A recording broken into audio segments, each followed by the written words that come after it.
Coach Cap, the offensive line coach.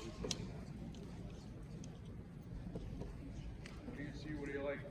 What do I see? What do I like? That's a great question. I see, first of all, just what they were able to do in the weight room this summer and off season, and actually getting a chance to meet with these guys, as opposed to this time last year it was chaos. And so you see an understanding of the scheme, and so now we're able to kind of move into understanding what it takes to be a physical offensive line, just the mentality, the effort, all the things that go with it. So it's still an up and down process, but you're seeing flashes of it. So now it's about that consistency.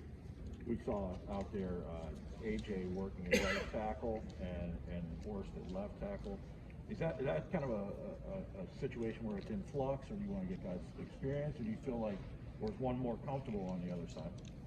I think right now that's going into camp as a starting point, and both those guys can play on both sides, and Jarvis can play inside and outside.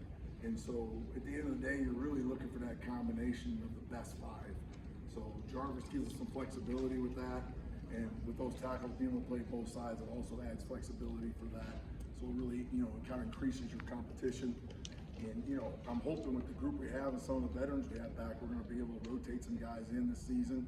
They don't always like that, but, if you're going to play 40 snaps instead of 70, then you can play at a high level 40 snaps. That's a plus for all of us. First, the center spot, I wonder too, if you will like that. I mean, Matt Allen coming back for the 6th year, I don't know if we all exactly saw that coming a year ago at this point. Between him and Nick Samac, is that a deep battle, or does Matt have the edge of experience, or where would you kind of gauge that right now? It's a really good battle right now. They both have their strengths, right? And I don't want to say weaknesses, but things they're working on. Matt's more of a veteran. Nick had a year under his belt. Nick played a little bit the year before, but Matt's been around for a long time. He's got brothers that play here. He's got a brother starting in the NFL.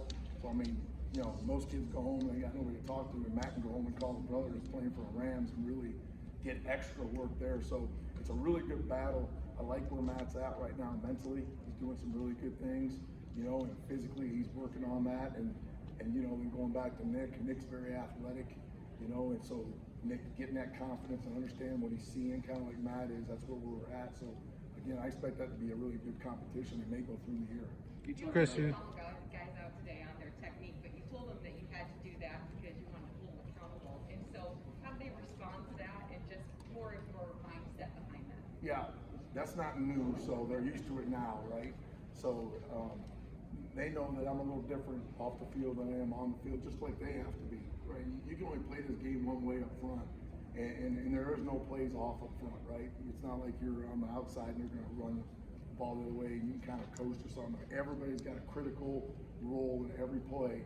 And so it's really, I always talk about like mental warfare in the sense that you have to push yourself every snap, and it starts in drill work. If you take a play or rep off in drill work, you're going to do the same thing when you get tired out in the field. So, that's the job of an old line coach, right? We got to be great teachers, but then we have to push them, at every snap, and don't if you let it slide, then it'll become habit. So, they respond and they understand when I'm getting on them, it's for a reason. What we're trying to get to is we get some of the players doing it as well. Don't be just a coach-led group, let's be a player-led group, and then we're going to really have something. We're going to Chris, talk is about the starting five when the two deep comes out, but is it your philosophy to keep guys fresh, to interchange and rotate 6, 7, 8 guys?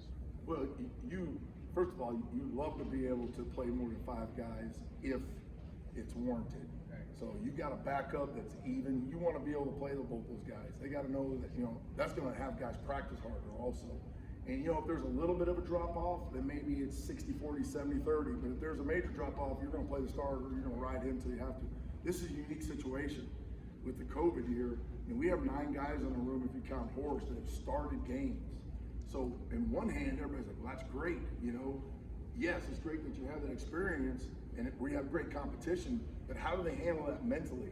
Because at the end of the day, you're only going to be 5 that are going to walk out there for the first snap against Northwestern. So there's going to be 4 guys that pride's going to be hurt. So they have to understand that they're competing against the defense every day. They're not competing against each other. And at the end of the day, who moves in the best and who stops in the best is going to get on the field. And if they keep that mindset, then I think we're going to be in good shape. Last year you had 5 guys that started the last 5 games, which is rare because that's why you have all that experience, because of all the injuries. How much do you feel like the strength and conditioning piece over the course of the last year has built maybe the endurance and durability of these guys?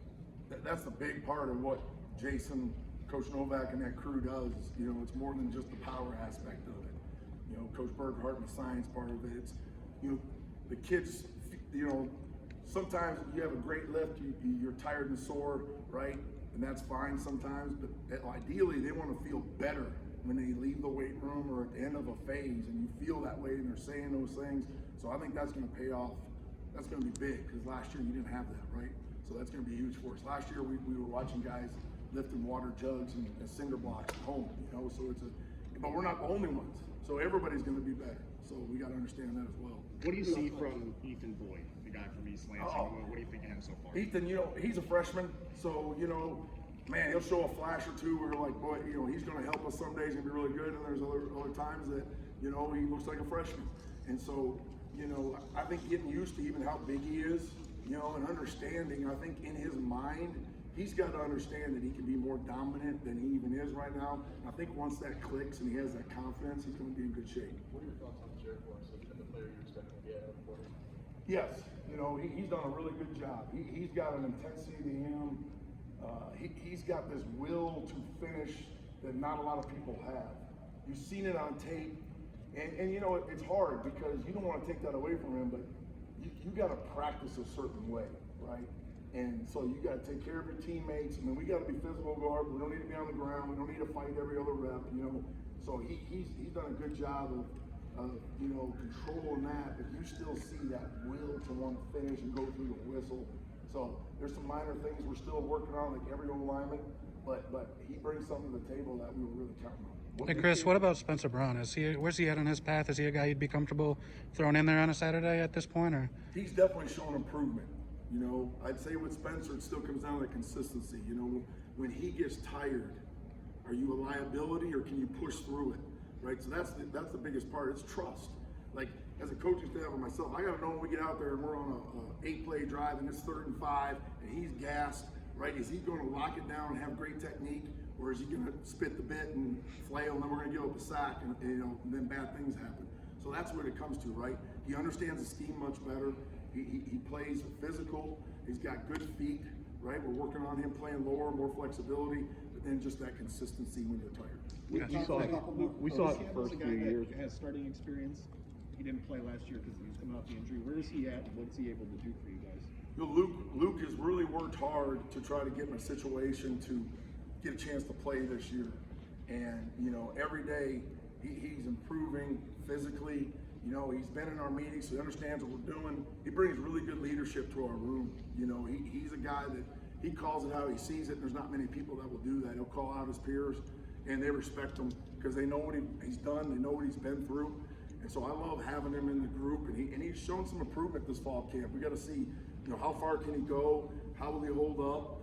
But he's going to be a positive addition to our room no matter what. We saw guard slash tackle. Like, can you do both for you? I think he can. I think right now, you know, we're focusing a little bit more on the edge based off the size that he is at right now. But he's a guy that's done that before. So we'll see where we're at. We saw Jarvis his first few years playing on the interior, just his ability. But what makes him a better fit? What traits does he have that maybe translate a little better to the inside versus the edge? Well, I think, you know, you've seen him play tackle. You know, he's long enough to play on the edge. He does have good feet. You know, it's strange to explain this. He's not a real long athletic guy, but he's long enough. But he's a powerful person that on the inside, what he brings to the table is he's stout enough to move D tackles, but then he brings that pass pro ability that some guards don't have because he has played on the edge and he does have length. So that's where, you know, that's the plus, right? Is he's big enough to be in there moving people, but he also is a good pass blocker to be able to hammer guys in the inside. So that's out to be my answer as far as his strengths. One more for Coach Scott. How have your responsibilities changed in the offseason and football camp? You know, not dramatically. You know, it's do what I do. I think the biggest thing is I'm involved with, you know, some meetings that maybe I wouldn't have been involved with Coach Tuck, and I really appreciate his trust in me.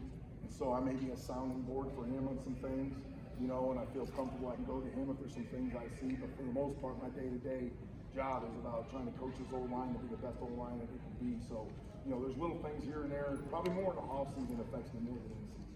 All right, thanks for that. I appreciate it.